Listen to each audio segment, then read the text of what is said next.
네, 안녕하세요 여러분. 윤성문입니다. 첫 번째 차시에서는 저희가 그림 의사소통 체계의 장점과 그 다음에 문제 행동의 기능 이런 것들에 대해서 얘기를 한번 해봤는데요. 이 두 번째 차시에서는 제가 이제 아까 팩스는 ABA에 기반을 두고 있다고 했죠. 그 중에 이제 스키너의 언어 행동에 대해서 알아보는 시간을 갖도록 하겠습니다. 그리고 이제 언어 행동과 그다음에 이제 팩스를 실질적으로 어떻게 훈련을 해야 되는지 그 6단계에 대해서 알아보도록 할게요. 자, 스키너의 언어 행동은 실질적으로 우리가 이게 ABA뿐만이 아니라 언어 치료에서도 굉장히 큰 영향을 끼치고 있습니다. 그래서 스키너는 이제 언어 행동이라는 것을 이론을 ABA 기반으로 그냥 이론 서적을 만들었어요. 그래서 이게 실질적으로 이 언어행동이라는 책을 만들 때 스키너는 이제 실제로 연구소에 들어가서 이 책을 썼다라고 해요. 그래서 ABA 기반으로 그 내용들을 쭉 썼는데 현재까지도 정말 큰 영향들을 끼치고 있습니다. 스키너가 말하는 언어행동은요, 입으로 표현하는 소리뿐만 아니라 다양한 의사소통의 형태를 포함하고 있습니다. 그래서 말하는 것, 수화, 그 다음에 손가락으로 가리키기, 그 다음에 쓰기, 제스처, 만지기 등등 이제 몸으로 의사 표현을 할 수 있는 모든 것들을 언어 행동이라고 했지요. 그래서 스키너가 이제 중요하게 봤던 것은 이제 말하는 화자가 무엇을 원하는지 무엇을 원하지 않는지 빠르고 효율적으로 전달하는 모든 의사소통을 포함을 했습니다. 스키너의 언어 행동이 중요한 점이 어떤 게 있냐면 스키너 사실 이전의 언어 교육에서는요, 우리가 청자 반응 중심의 교육이 이루어졌습니다. 청자 반응 중심 교육이 뭐냐면, 예를 들어 아이가 말을 하지 못하는 친구라고 합시다. 그럼 아이가 이제 앉아 있을 때 말을 못하다 보니까 우리가 수용 언어라 그러죠. 그런 것들이 이제 가르쳐 주고 지시사항을 내리는. 자, 앉아보세요. 일어나세요. 여기 앉아. 이거 쓰자. 우리가 말을 전달하고 아이가 지시 수행을 하는 이런 것들이 이제 청자 반응이라고 해요. 그래서 이런 청자 반응 중심의 교육이 사실 많이 이루어졌었죠. 하지만 스키너의 언어 행동 이후에는 이제 실제로 화자 중심의 행동, 이제 화자 행동에 초점을 맞추게 되었고요. 그래서 이게 스키너의 언어 행동은 청자가 상관없이 화자 행동이라고 바라보시면 됩니다. 자, 스키너의 언어 행동엔 이런 이제 발달이 이런 언어 행동 발달 체계를 이렇게 스키너가 만들어놨는데 1순위와 2순위가 있어요. 자, 여기서 이제 중요한 게 뭐냐면 제가 이 언어의 행동도 ABA에 기반해서 쓰여졌다고 했잖아요. 자, ABA에서 가장 중요한 용어 중에 하나가 바로 유관입니다. 3유관. 아까 말씀드린 것처럼 ABC예요. A, B, C. 자, A는 선행사건, B는 행동, C는 consequence, 후속 결과죠. 그래서 여기에 쓰여져 있는 mend, tact, intraverbal, codic, doublic 이 모든 것들이 A, B, C에 기반해서 쓰여졌습니다. 자, 이제 첫 번째로 우리가 이제 1순위라고 하면 아이들이 무조건 배워야 된다는 거예요. 의사소통을 하는 데 있어서.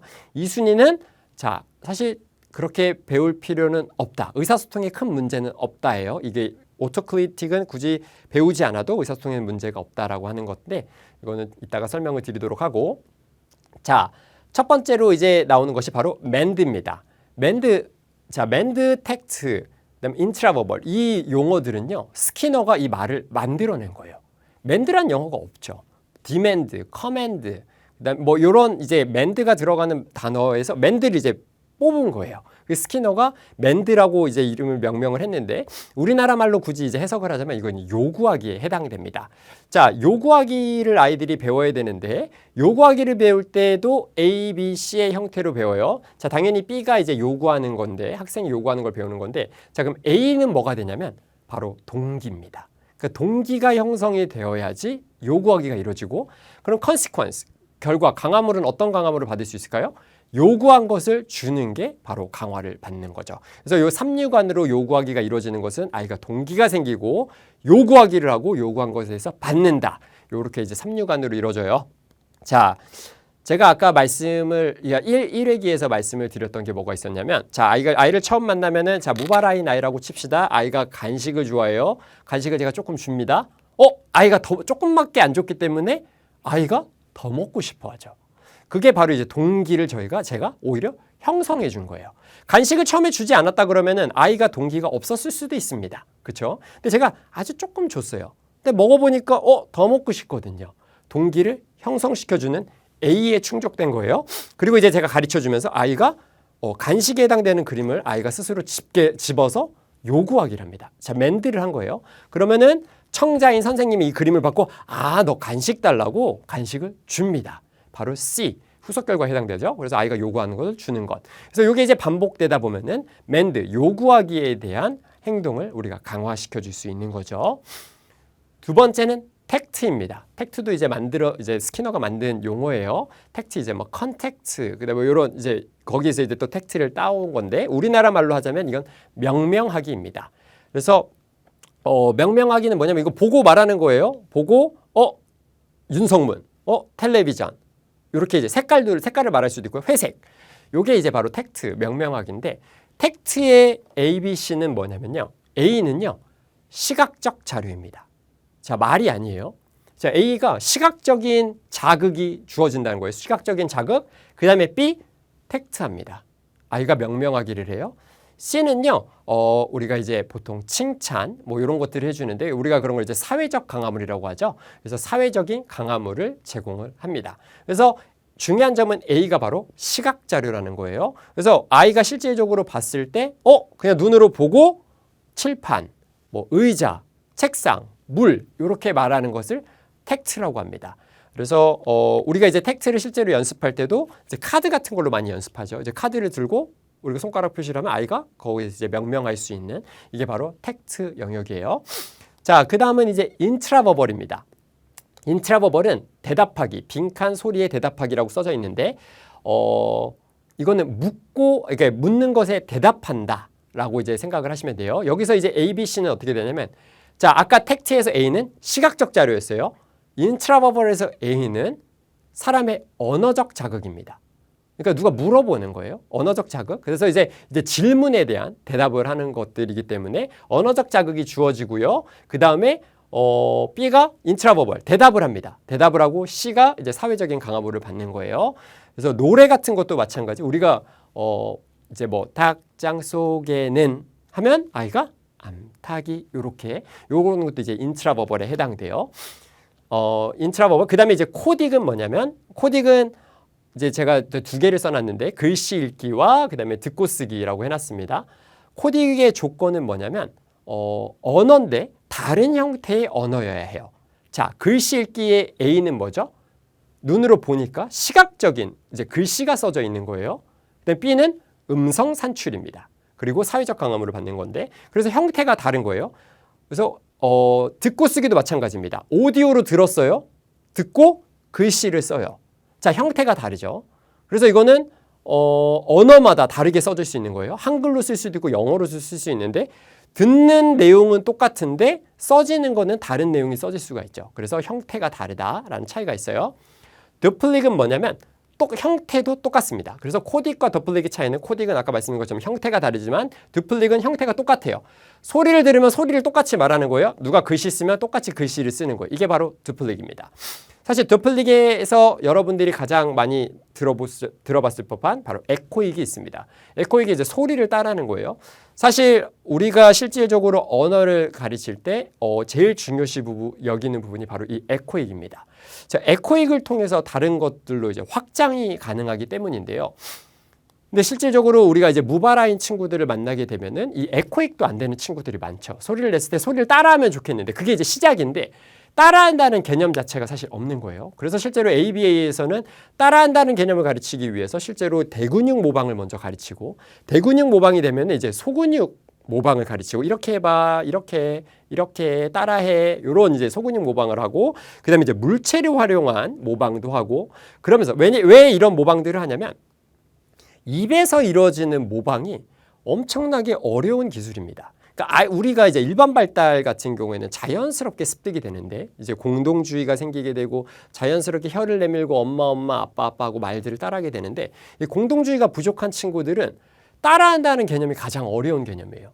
그러다 보니까 이 모방에서 가장 어려운 여기가 이제 아주 미세한 소근육으로 이루어져 있죠. 혀와 입술과 모든 움직임들이 모방이 이루어지려면 이 혀의 위치, 입술의 위치 이런 것들이 굉장히 어려운데 그래서 이 개념을 가르치기 위해서 쉬운 것부터 우리가 모방이라는 개념을 가르쳐 주는 거예요. 그래서 대근육, 소근육, 그다음에 물체를 활용한 모방, 그다음에 이제 거울을 보면서 입 모양을 이제 따라하는 거죠. 아, 입을 벌리고 그다음에 이제 음성을 산출하는. 그래서 우리가 첫 번째로 이제 음성을 산출하면서 배우는 게 바로 에코익입니다. 그래서 아 배우고 엄마 배우고 자 이제 엄마를 배우기 시작했습니다. 엄마? 그러니까 아이가 엄마를 해요. 엄마. 그러면 제가 엄마 사진 여기는 이제 예를 들어서 엄마 사진이라고 합시다. 엄마 제가 들고 엄마 아이가 엄마 해요. 그 다음에 하면 아이가 엄마라고 말하면 이게 뭐가 된 거죠? 텍트가 된 거예요. 자 에코익으로 시작해서 텍트로 넘어오는 거죠. 자 이번에는 이제 까까라고 합시다. 과자 까까 그걸 제가 보여주면서 아이가 까까라고 말해요. 텍트가 됐어요. 자, 까까. 그 다음에 아이가 까까라고 말했을 때 제가 과자를 줍니다. 여기서 이제 뭐가 이루어진 거죠? 텍트에서 맨드로 이제 이동이 된 거죠. 이제 요구하기가 된 거예요. 그래서 실질적으로 그래서 이제 따라한다는 에코익이라는 개념을 사실 배우는 게 사실 언어 행동에서 매우 중요합니다. 그래서 에코익을 통해서 다른 영역들로 이제 확장이 이루어지는 거예요. 그래서 까까. 뭐 먹고 싶어? 까까. 그러면서 이제는 아까 전에는 까까라고 했을 때 까까라고 했는데 물어보는 거죠. 뭐 먹고 싶어? 까까. 그럼 이제 인트라버벌이 되는 거예요. 이제 대답하기가 되고 맨드가 되고 그래서 이런 식으로 계속 확장이 이루어지면서 아이가 언어에 대해서 습득을 하는 거예요. 자 이제 스키너가 말한 이제 2순위 오토클리틱은요. 현재 대화에 대한 추가라고 이제 나와 있는데 우리나라에서는 대표적인 게 뭐 우리나라 말로 예를 들어보자면 내 생각에는 뭐 이런 거예요. 내 생각에 나 배고파. 과자 먹고 싶어. 자, 그냥 과자 먹고 싶어 하면 맨드인데 내 생각에 나 배고픈 것 같아. 자, 내 생각에라는 말은 굳이 없어도 아이들이 사실 의사 표현을 하는데 무리가 없죠. 근데 실질적으로 연구에 뭐가 나와 있냐면 대부분의 이제 ASD, 자폐 스펙트럼을 가지고 있는 친구들이 이 오토클리틱을 배우는데 굉장한 어려움을 가지고 있다라고 해요. 이거는 이제 어찌 보면 이제 사회성하고 굉장히 관련되어 있는 분야이기도 합니다. 그러니까 영어로는 사실 오토클리틱이 어떤 부분에 해당되냐면 pretty. 그러니까 pretty가 예쁘다 말고 꽤 뭐 이런 거예요. really. 그러니까 I'm pretty hungry. 그러니까 나는 배고파. I'm hungry라고 하면 되는데 I'm pretty hungry. pretty는 꽤 배고파. 매우 배고파. 이건 굳이 없어도 되는 정보죠. 근데 이런 표현들을 사실 이제 특히 자폐 스펙트럼 같은 아이들은 배우기가 매우 어렵다는 거죠. 어느 경우에 프리리고 어느 경우에 안 쓰고 근데 이 프리리가 예쁘다라는 표현도 있는데 뭐 이런 식으로 되기 때문에 이 부분이 바로 이제 오토클리틱입니다. 자, 이제 우리가 팩스에 대해서 한번 본격적으로 얘기를 한번 해보도록 하겠습니다. 사실 픽처 익스체인지 커뮤니케이션 시스템 이 팩스는 피라미드 에듀케이션에서 이제 이 팩스라는 이름에 대해서 트레이드마크가 있죠. 그래서 저작권이 다 있고 그래서 팩스라는 명칭을 실질적으로 교육 현장에서 팩스 회사에서 팩스를 사지 않는 이상 팩스라는 용어를 쓰지는 않습니다. 그래서 그 저작권이 그 팩스 피라미드 에듀케이션이 있기 때문에 그래서 실질적으로 저도 이제 그림 의사소통 시스템, 그림 의사소통하는 거다, 그림 이런 식으로 이제 표현을 드리는 거예요. 미국에서도 실제로 그래요. 저희가 이제 이런 그림 의사소통 시스템을 저희가 직접 만들죠. 그러니까 저희도 이렇게 실제로 만들어서 쓰고 있는데 이렇게 토큰 보드를 써서 이렇게 만들어서 쓰고 있는데 이거를 우리가 이제 팩스라고 부르지 못하는 거예요. 팩스는 이제 그 피라미드 에듀케이션을 산 제품을 이제 우리가 팩스라고 하는 거고 그래서 실질적으로 미국에서도 우리는 이제 픽처 바인더, 픽처북 뭐 이런 식으로 썼어요. 그래서 저희도 이제 뭐 톡북이라는 이름을 붙여서 실제로 사용하고 있는 것처럼 어쨌든 팩스라는 말을 우리가 이제 고유명사처럼 사용하고 있지만 실질적으로는 피라미드 에듀케이션의 저작권을 가지고 있는 명칭입니다. 자, 어쨌든 이 팩스에서 이제 연구가 어쨌든 많이 이루어졌기 때문에 팩스를 교육하는 6가지 단계가 있어서 그것을 이제 소개시켜 드리려고 해요. 근데 이제 설명드리기에 앞서서 제가 드리고 싶은 설명은 저는 이 그림 의사소통 시스템 굉장히 오랫동안 써왔습니다. 그리고 여기 이제 토큰보드도 항상 같이 병행해서 사용을 해왔는데 교육 현장에서 이 팩스의 단계를 따라간다는 건 사실 거의 불가능합니다. 제가 이제 이따 설명을 드릴 건데 이제 촉진자라는 게 나와요. 옆에서 이제 도와주는 사람이라는 건데 실제로 여러분들이 이제 교사 같은 경우에는 아이가 교실에 5명, 6명이고 그다음 실무사가 있지만 1대1로 마주치는 상황도 사실 그렇게 많지 않은데 선생님이 2명이 학생 1명을 한다? 사실 굉장히 힘들죠. 교육 세팅에서 치료실 상황에서도 마찬가지예요. 1대1 상황은 있지만 2대1 상황은 없는 거예요. 선생님이 이 아이가 1인 상황은 사실 거의 보기 힘들죠. 하지만 근데 어쨌든 저도 요런 것들을 좀, 요런 현실을 좀 극복하려고 저 같은 경우에는 저희는 이제 인문반 수업을 하는데 인문반 수업이 뭐냐면 저희가 이제 조기 교실에 들어오기 위해서 아이들에게 이제 적응 수업 같은 걸 해요. 근데 적응 수업에 저는 1순위가 뭐냐면 이 그림 의사소통하는 시스템을 가르쳐 주는 것과 토큰 보드를 가르쳐 주는 것, 그다음에 시간표를 어떻게 사용하는지를 가르쳐 주는데 이게 제일 메인 목적이에요. 그러다 보니까 저는 이제 다행히 선생님들을 추가적으로 데려고 와서 이제 도움이 필요한 친구들 같은 경우에 도움을 주죠. 근데 제가 다시 말씀드릴게요. 실제 교육 현장에서는 그 촉진자를 구하기가 매우 어렵기 때문에 여러분들이 이제 스스로 해야 되는데 실제로 할 수 있습니다. 우리가 이 6단계를 정확히 따르지 않아도 이게 따르려면 사실 불가능하니까 이 6단계는 참고사항으로 우리가 알아두고 현장에서는 실질적으로 혼자서도 우리가 가르칠 수 있다는 걸 제가 말씀드리고 시작을 할게요. 자, 이제 6단계로 이루어져 있는데 첫 번째 1단계는 의사소통하는 방법을 가르쳐주는 단계예요. 그래서 1단계 목표는 의사소통을 시작하기 위해서 사람들에게 다가가는 것을 가르칩니다. 그리고 이제 여기서 이제 팩스에서는 시작을 가르치기 위해서는 두 사람의 촉진 과정이 필요하다라고 써져 있죠. 그래서 의사소통 파트너, 이건 이제 청자죠. 청자와 촉진자. 촉진자는 말 안 하는 사람이에요. 뒤에서 아이를 도와주기만 하는 사람이에요. 이게 있어야 된다라는 거예요. 여기 1단계에서 가장 중요한 포인트는 바로 이 세 가지 스텝의 순서를 가르치는 겁니다. 촉진자가 있든 없든 이 방법을 가르치는 거 중요해요. 그래서 픽업, 그 다음에 다가가기, 그 다음에 놓기입니다. 자, 뭐냐면 그림이 있어요. 그림이 주어집니다. 그림을 이 앞에 두고 간식을 제가 이 앞에 두고 아까 말씀드렸죠. 간식을 처음에 줬고 동기를 유지한 상태에서 간식을 제가 가지고 있습니다. 그리고 제가 간식을 아이가 픽업해서 선생님한테 다가갑니다. 그 손에 다가가든 그 다가가고 세 번째 뭐죠? 이거를 선생님한테 손 위에다가 놓는 요 과정을 이제 가르치는 게 바로 1단계입니다. 1단계의 주안점은 뭐냐면 한 번에 한 그림만 가르쳐야 합니다. 자, 아이가 간식이기 때문에 간식을 좋아해서 간식을 했고 여기 이제 플레이도우가 있어요. 그림이. 이 두 가지를 놓으면 안 된다는 거예요. 아이가 만약 갑자기 플레이도우를 하고 싶어요? 그럼 간식 그림은 잠깐 집어넣고 플레이도우만 꺼내서 플레이도우로만 연습을 하라는 거예요. 요게 이제 1단계고 자, 2단계에서부터는 이제 자발성을 늘리는 단계입니다. 그래서 자발성과 거리 늘리기라고 되어 있는데 자, 이제 가르치는 사람이 학생으로부터 멀어져요. 그러니까 학생이 이 그림을 집어서 다가가는 그 거리를 좀 멀게 하는 거예요. 그래서 아이가 좀 스스로 올 수 있게끔 조금씩 거리를 넓히는 단계입니다. 그리고 팩스 바인더 위에 사진을 학생으로부터 떨어뜨립니다. 이 그림. 저희는 이제 바인더 위에다가 이제 그림을 저희가 이제 넣어놓잖아요. 이런 그림들을 학생으로부터 학생이 저기 있으면 조금 더 떨어뜨려 놓는 거예요. 학생이 그 거리에서 여기까지 갈 수 있도록. 그 다음에 여기서는 이제 어쨌든 지속성을 배우는 단계이기 때문에 다양한 사람, 활동, 장소, 그다음에 다양한 강화물들이 사용될 수 있습니다. 자, 그다음에 1단계, 2단계에서 팩스에서 강조하는 거는 계속 이제 촉진자가 이제 있어야 된다는 거예요. 근데 다시 말씀드릴게요. 네, 현실에서는 사실 촉진자가 있는 게 거의 불가능하기 때문에 우리가 가르쳐 줄 수 있습니다. 한 손으로도. 그건 이제 염두에 두시고.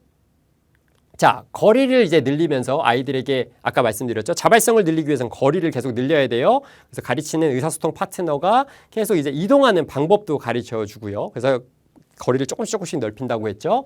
그 다음에 그림을 픽업하기 위해서 아이가 그 팩스 바인더로 이동하고 그래서 거리를 계속 조절하면서 이제 자발성을 이제 늘려준다는 거예요. 그 다음에 이런 책을 가지고 우리가 이제 끈을 두고 여러 장소로 이제 이동하는 연습도 이 단계에서 이제 가르칩니다. 그래서 다른 장소에 가서 이 그림을 이제 놓고 아이가 의사소통을 하게 한다는 거예요. 자, 3단계에서는요, 이제 변별을 연습하는데 이제 이게 3단계에서는 3A와 3B로 나눠져요. 첫 번째는 단순 변별을 합니다. 그래서 아이가 선호하는 것과 비선호하는 아이템을 이제 고르는 단계예요. 그래서 자, 제가 한번 예를 들어 드리면 자, 숫자. 이게 이제 숫자에 관심이 없다라고 했을 때 숫자가 있고 간식이 있습니다. 요 두 그림을 주고 아이에게 원하는 것을 이제 물어보는 거죠. 당연히 아이가 이제 간식을 좋아한다면 간식을 고르겠죠. 자, 근데 만약에 여기서 아이가 처음에 1, 2단계에서 그냥 집어서 주는 연습을 했었거든요. 그림에 대해서 명확히 보지 않아서 이 숫자라는 그림, 아이가 비선호하는 아이템을 고를 수도 있어요. 이렇게 이게 이제 실패하는 경우인데 실패를 했을 때는 이제 어떤 단계를 써야 되냐면 여기 이제 제가 써놨죠. 4단계 오류 수정 과정을 거치게 됩니다. 그래서 우리가 자, 뭐 하고 싶어? 이걸 바닥에다 놨는데 아이가 숫자를 골랐어요. 그러면 우리가 처음에 모델 보여주기를 합니다. 그래서 어떤 그림을 골라야 되는지 알려주는 거예요. 숫자하고 간식이 있는데 자, 간식 고르는 거야. 간식을 이렇게 골라서 주는 거야 라고 말해줘요. 그 다음에 이제 학생하고 연습합니다. 아이의 손을 잡아도 돼요. 자, 간식 잡아서 주는 연습을 해요. 자, 그 다음에 이제 세 번째가 중요해요. 전환을 한번 해요. 하이파이브 한번 해볼까? 빰! 코 어디 있어요? 코 만져보세요. 코 만지고. 귀 만져보세요. 귀 만져보고. 자, 손 머리 위에 올려보세요. 올려보고. 요런 걸 이제 하나씩은 넣어요. 자, 이렇게 해서 순간적으로 우리가 연습한 게 그대로 나오는 것보다 한번 전환해서 기억하고 있는지를 보는 거예요. 유지를 위해서 이렇게 합니다. 그래서 전환하기를 하고 그 다음에 이제 repeat, 아이가 다시 한번 해보는 거예요. 자, 아이가 했을 때 근데 또 숫자를 골랐다? 그럼 1단계부터 다시 반복하는 거예요. 그래서 이런 식으로 우리가 이제 오류를 수정하는 과정을 거칩니다. 자, 그래서 어쨌든 이때 사용할 수 있는 그림은 아이가 여전히 좋아하는 강화물의 아이템을 쓰고요. 자, 원하지 않는 그림에 대해서도 저희가 아까는 숫자를 썼지만 아주 다양한 그림들이 이제 우리가 쓰는 거예요. 아이가 관심 없는 것들을 쓰고요. 근데 아이가 지속적으로 그림을 확인하지 않고 비선호된 그림을 고를 경우도 있습니다. 이럴 때는 우리가 자극을 좀 변화시켜줘야 되는데 그래서 첫 번째로 변화시켜줄 수 있는 방법이 빈 그림을 집어넣는 거예요. 하나는 간식인데 다른 하나는 그냥 빈칸이에요. 이러면 이제 요 간식을 고를 확률이 높겠죠. 또는 큰 그림으로. 이제 그림이 지금 제가 요거는 이렇게 작은 거밖에 없지만 이제 간식 그림은 크게 주는 거죠. 누가 봐도 간식 골라예요. 그래서 이렇게 변별을 할 수 있게 도와주고 그 다음에 아이가 이 작은 그림에 대해서 인식을 못하는 경우도 있습니다. 너무 작아서 그냥 대충 안 보고 고르죠. 그러면 크게 준비해요. 그럼 아이가 그 큰 그림은 좀 반응을 더 하겠죠. 그래서 그 큰 그림으로 준비를 한다거나 또는 이제 가장 큰 그림으로 이제 서로의 거리를 두는 거예요. 그 붙여놓지 않고 띄어놔서 누가 봐도 이걸 고를 수 있게 이걸 보고 이제 그런 식으로 우리가 변별을 도와줄 수 있는 방법은 있습니다. 자, 이제 3B 단계에서는 우리가 이제 선호하는 아이템끼리 구별하는 거예요. 자, 제가 여기서 예를 들어 보면 아이가 비눗방울도 좋아하고 젤리도 좋아합니다. 이렇게 두 개를 놓는 거예요. 근데 아이가 이제 골라요. 자, 우리가 아이가 뭘 원하는지 몰라요. 자, 일단 비눗방울을 골랐습니다. 이때 중요한 게 뭐냐면 일치 여부를 체크해야 됩니다. 진짜로 비눗방울을 좋아하는 건지 원하는 건지. 자, 아이가 비눗방울 골랐어요. 자, 그 다음에 저희가 비눗방울하고 젤리의 실제 물건을 보여주는 거예요. 자, 근데 아이가 여기서 젤리를 고르려고 해요. 그림은 비눗방울을 골랐는데 여기서 젤리를 고르라고 한다? 그럼 이거를 이제 블러킹을 해줘요. 블러킹을 해주고 이제 아까 말씀드렸던 오류 수정 과정을 다시 한번 거칩니다. 그래서 모델, 연습, 전환, 그 다음에 다시 연습하는 이런 과정들을 거쳐요. 그리고 이렇게 비눗방울 골랐는데 자, 비눗방울 고르고 제가 비눗방울하고 젤리 보여줬을 때 비눗방울 골랐다! 그럼 비눗방울을 바로 주는 거죠. 그래서 바로 강화를 해주고 그래서 그렇게 하고 넘어가는 단계예요. 자, 이제 4단계에서는 문장 만들기입니다. 문장 만들기는 자, 처음에는 우리가 이제 팩스에서 말하는 건 이제 그림 카드를 골랐죠. 자, 이 그림 카드에서 비눗방울에 이렇게 집어서 제가 보시면은 이렇게 이제 스트립이라 그래요. 문장띠 문장띠이 있는데 요거를 이제 떼서 선생님한테 주는 과정이 있습니다. 아까는 그림만 줬지만 이번에는 문장 글씨가 써져 있죠. 그래서 그림 주세요라고 배치를 하는데 사실 이게 영어로는 되게 쉬운 게 I want라고 하고 표현이 다 돼요. I want water, 물 주세요. I want mom, 엄마 보고 싶어요. 우리나라 말로는 이제 뒤에 되게 다양해지는데 I want는 되게 쉽거든요. 그래서 저도 이제 한국말에 대한 고민을 많이 하다 보니까 한국말은 그래도 주세요가 가장 많이 쓰이는 것 같더라고요. 나중에 이제 발전되면 가고 싶어요, 보고 싶어요 이런 말들이 이제 늘 수 있지만 주세요가 대체적으로 많이 일단 맨드 연습을 할 때 요구하게 할 때는 주세요가 많이 쓰일 수 있겠더라고요. 그래서 원해요라는 표현은 사실 구어적인 표현이 아니잖아요. 그래서 원해요보다는 주세요라는 표현이 훨씬 더 더 자연스러운 말 같아요. 자, 이게 또 중요한 게 뭐냐면 팩스에서는 이것을요 어른한테 주는 연습을 합니다. 우리가 아까 거리 늘리기도 연습했었죠. 그림을 쥐어주는 이거를 이제 떼서 선생님이 없으면 선생님이 쳐다보지 않아도 선생님 손에 쥐어주는 연습을 시켜요. 자, 쥐어준다는 건 뭐냐면요. 우리가 원래 대화를 할 때 그렇죠? 누구의 이름을 부른다거나 어깨를 친다거나 관심을 끌잖아요. 그 관심 끄는 과정이 바로 여기에 해당된다고 보시면 돼요. 선생님 손에 쥐어주면 선생님이 관심을 주는 거. 뭐 하고 싶은데? 비눗방울 달라고. 자, 손가락으로, 아이와 손가락으로 비눗방울 주세요. 같이 읽어요. 이게 바로 공동주의 연습을 하는 겁니다. 그래서 아이와 주의력을 같이 공유하는 거예요. 그래서 비눗방울 달라고, 요런 단계예요. 그래서 아이하고 문장, 이 4단계에서는 문장 띠를 만드는 연습들을 실시합니다.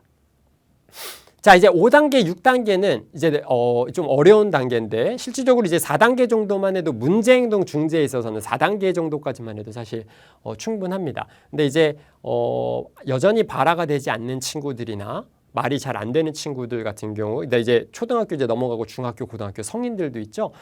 그런 분들에게 이제 이런 팩스를 가르칠 때는 이제 발화가 안 되는 경우가 있기 때문에 이제 5단계, 6단계도 좀 가르쳐야 돼요. 자, 5단계는요.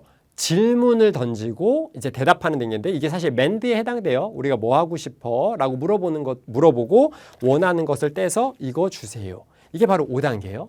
그래서 아까 전 같은 경우에는 내가 원하는 걸 아이가 찾아서 줬지만, 이 단계에서 이제 선생님이 질문을 하고 누구누구야 뭐 하고 싶어? 하면 떼서 주는, 이게 바로 5단계입니다. 6단계에서는 이제 텍스트, 인트라버벌에 해당돼요. 그래서 아이가 그냥 보는데 여기 이제 주세요가 아니라 여기서도 이제 다른 그림을 이제 붙이는 거죠. 뭐 보여요, 보고 싶어요, 이런 단어들을 이제 배우면서 이제 학생이 이걸 표현하는 거죠.